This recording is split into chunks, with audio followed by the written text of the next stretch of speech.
मनुष्य लालची है, वो उपासना करता है, मन में कुछ सोच के ही करता है। अगर आप सोशल मीडिया अगर आप चलाते होंगे तो आप उसमें ना कई सारी वीडियोस आती हैं, ठीक है।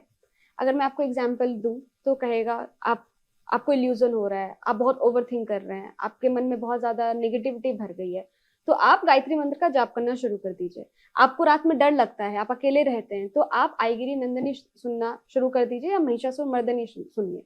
आपको लाइफ में स्ट्रेंथ चाहिए, आप आगे करियर में नहीं बढ़ पा रहे हैं, तो आप हनुमान जी का पाठ कीजिए, चालीसा पढ़िए उनका, और उनसे मांगिए कि भगवान मुझे ये चाहिए, आप इसको पूरा कीजिए, क्योंकि हनुमान जी जो हैं वो चिरंजीवी हैं, वो अभी भी इस धरती पर हैं। अब मनुष्य तो लालची है, लालच तो उसके अंदर भरा है, वो इसी लालच से फिर भगवान बदलता है और उनकी फिर पूजा करता है, उनके मंत्रों का जाप करता है। आपने कहा कि अपने इष्ट से मांगो जो मांगना है, लेकिन जब आप इन सारे भगवान की पूजा करते हैं तो मन में तो ये होता है ना, मैं इनकी पूजा कर क्यों रहा हूं। लक्ष्मी की पूजा आप शक्ति के लिए तो नहीं कर रहे हैं, तो इस चीज को कैसे समझा जाए। अब आप इस चीज को ऐसे समझिए अदिति कि भक्ति दो तरह की है, सकाम और निष्काम, है ना। निष्काम भक्ति बहुत दुर्लभ है, यानी कि जिसमें कोई कामना ना हो, इच्छा ना हो।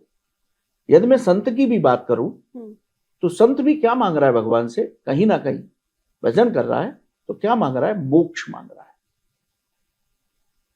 संत जो हिमालय की कंदरा में बैठे हैं वो भी कहीं ना कहीं सकाम भक्ति कर रहे हैं।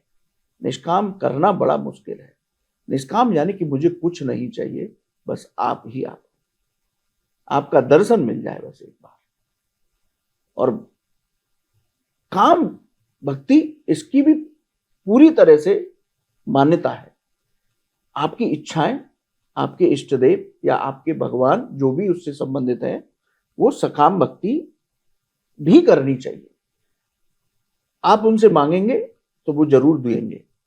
अब आप समय समय पर, या आपके घर में कई ठाकुर जी रखे हैं, कई विग्रह रखे हैं, आपके इष्ट राधा कृष्ण हैं, उसके बाद शिव जी भी रखे हैं आपने, हनुमान जी भी रखे हैं।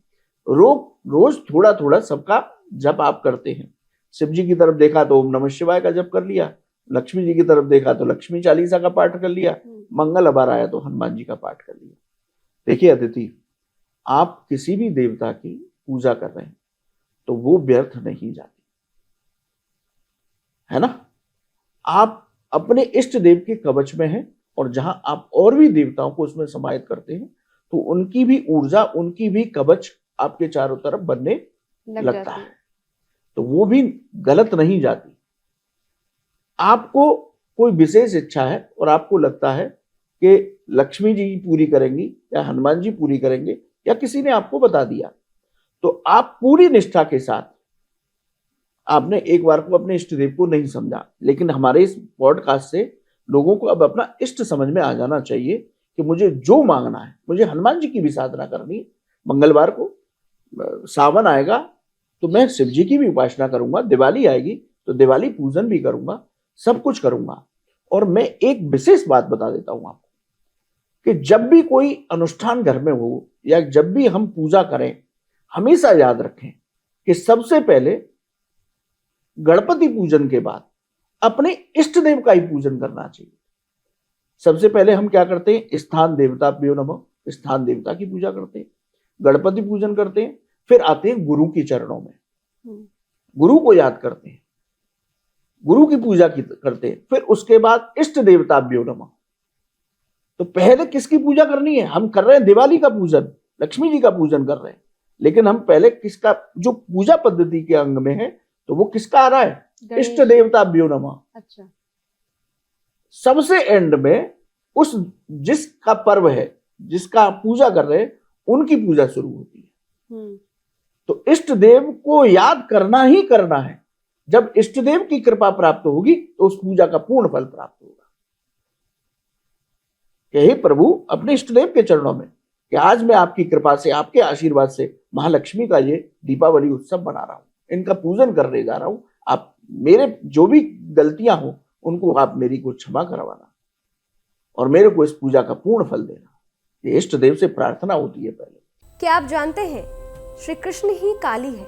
क्या आपको पता है राधा जी ने श्री कृष्ण के सामने कौन सी 3 शर्तें रखी थी?